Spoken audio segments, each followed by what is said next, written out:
title of my sort of brief address to you this evening is Daring Greatly. Daring greatly.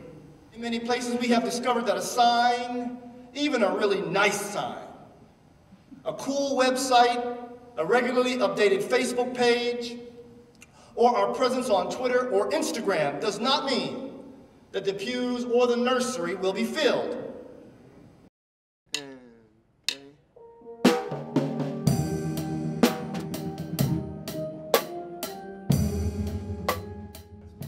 The article in the Wall Street Journal, I thought, did a nice job of saying you have to have a strategy. What do we talk about in terms of risk management, and how is that different, from faith?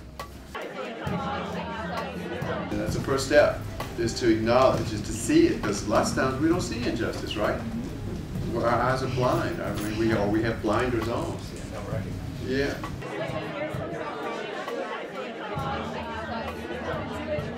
On a Sunday when you don't have worship, but that you do outreach instead, you can imagine how that works, where you do outreach and the next Sunday you get in and you talk about what was did, where was God in that moment, you know.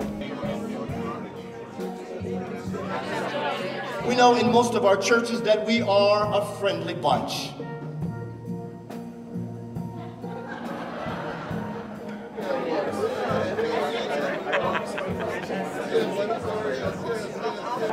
Gather up the fragments, he says to us. Gather them up.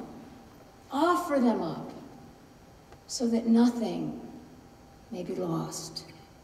When we place our insufficient offerings in Jesus' hands, miracles happen with such regularity that we should be tripping over ourselves to make our inadequate offerings, rather than hold them back in embarrassment or shame. Any cursory glance at Scripture reminds us that care of creation, good stewardship of God's gifts, raising up those who are fallen, striving for justice, those all comprise the very foundation of what it means to be people of faith. The substitute resolution calls for an immediate report on all of the Episcopal Church's current investments in companies that contribute to the infrastructure of oppression, violence, and injustice in Israel-Palestine. I know there's great support in this room, but we must speak beyond these walls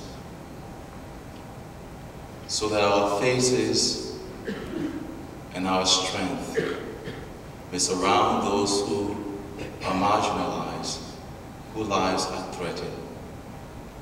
That's the gospel. No, there's an opportunity for us right here, right now, to grow up in the full stature of Christ. Stop having this stuff way out in front of us and say, I am, right now. Lord, I am an instrument of your peace. Where there is hatred, I will sow love. I will sow pardon, I will sow faith, I will be hope, and I will be light. I pledge that I will console, understand, and love. I call that grown-up religion.